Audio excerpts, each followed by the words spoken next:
Welcome back to Squawk Box. New research shining a light on the dark underside of social media.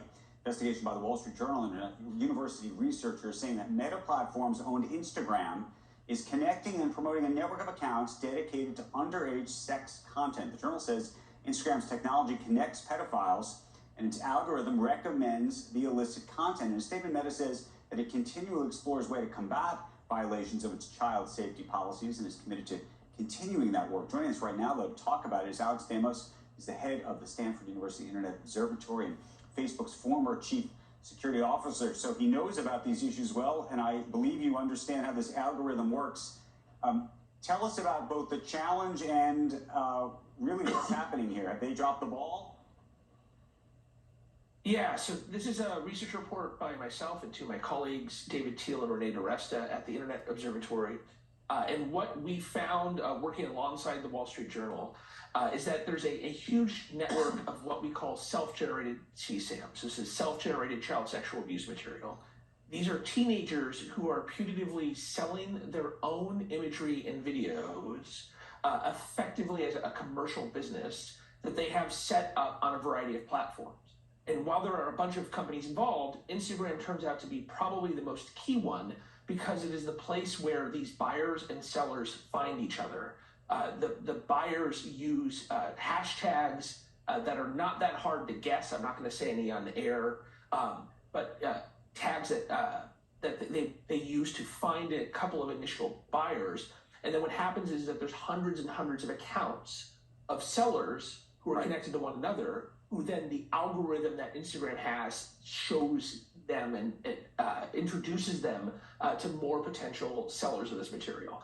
So it is a real problem, and it is something that we have told Instagram about several weeks ago that they've started to address, but it really is a huge issue there. How long has it been going on? Well, this has probably been going on for at least a year, year and a half for this specific network. That's about the age of most of these accounts. Few of them are more than a year old. It's hard to know exactly how long that this kind of exact thing has happened on Instagram, but these specific accounts some of them are about a year old. What happens is if sometimes they get caught, if Instagram takes one down, they reinsert themselves in the network. And so that's one of the interesting things we found is that this is effectively a coalition of sellers of child abuse material who then, if somebody gets kicked off and they come back, they will welcome them back into the fold, they will follow them, they will promote them, and then the algorithm and the way the hashtags and search work on Instagram reintroduce that seller to thousands and thousands, tens of thousands of willing buyers. So let me ask you a very pointed question, given that you used to work at this company and given that you've raised questions at times about Meta and their security and their management, either about looking the other way at certain things and other things. In this case, are you suggesting that they knew about this and looked the other way? Are you suggesting they've been acting in good faith, trying to eradicate this, and it's a problem that's almost insurmountable insofar as these folks popping up left and right on their own? Judge this for us. So it's definitely not an insurmountable problem. Getting rid of everybody doing anything bad on Instagram, that's impossible. Not allowing people to openly sell child abuse material, some of which is not just naked photos and such, but some really, really horrible, terrible content. It is totally possible. And I think what's happened here is that Meta has really focused on AI and automation as the backbone of their content moderation strategy of what we call trust and safety in the industry. They've really focused on how can we have computers do this work for us in all these languages at all of this scale across the world, and they've de-emphasized having people just go and do the gumshoe work of looking for these kinds of networks and taking them down.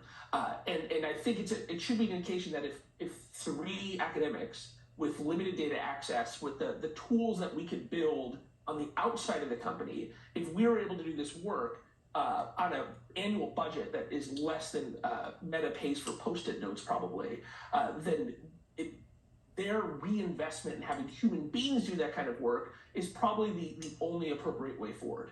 And that's something we've talked about them. The other thing that turns out is because of the work that we've reported them, they found that there was a serious technical flaw that was closing reports. If somebody had reported that one of these accounts was selling child abuse materials, that those reports would not get seen by a human, would be closed automatically by a computer without any action being taken. So there are specific technical problems that they're working on, but really in the end, they just need to invest in people to do this work on a continuous basis.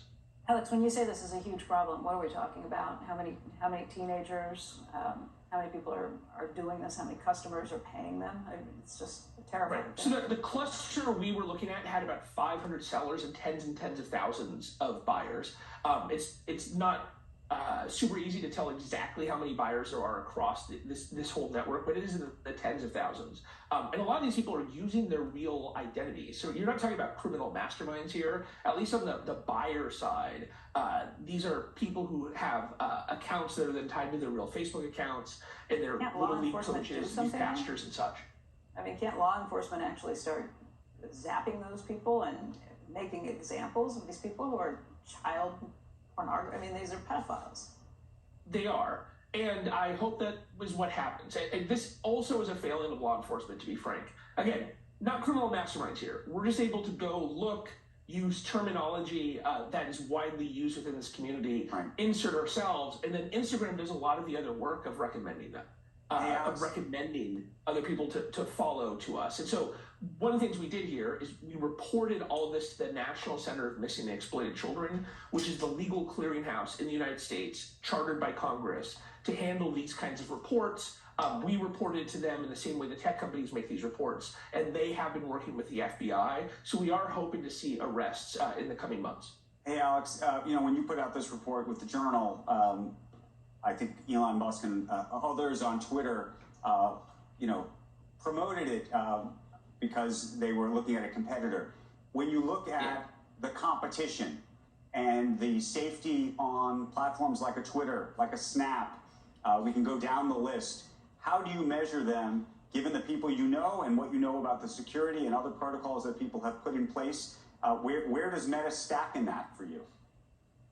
Right. It was a little odd for Mr. Musk to, I appreciate that he went out there and pushed the report. I guess he didn't read it, because one of the things we found is that there were several hundred accounts on Twitter, although it did look like they were being taken down. The interesting thing we found about Twitter is that sometimes since Mr. Musk purchased the company, their basic scanning for what's called known CSAM. So these are images of kids that have been seen, usually reported to NCMEC, reported to law enforcement, and then NCMEC generates what's called a hash, a fingerprint for the image that's then shared with tech companies. Twitter's scanning for that stuff had actually broken, and they had not noticed themselves. We noticed it because our systems automatically check anything that's being downloaded to our systems at Stanford to make sure it's not on that list. And we reported that all to NCMEC. We took that to Twitter, and they found that they had technical problems, and they fixed it. So Twitter has their own issues here. We found that Snap and TikTok were doing a lot better. Those are the two other big platforms for teenagers. And crazy enough, for all the issues we talk about with TikTok, this is not one of them. This was a network that was, any time that these folks popped up on TikTok, they would be taken down pretty quickly. We appreciate you bringing us the story. The work you've been doing on this is important stuff, and appreciate it, and look forward to talking again very, very soon. Thanks. Squawk Box coming right back after this. When you're a small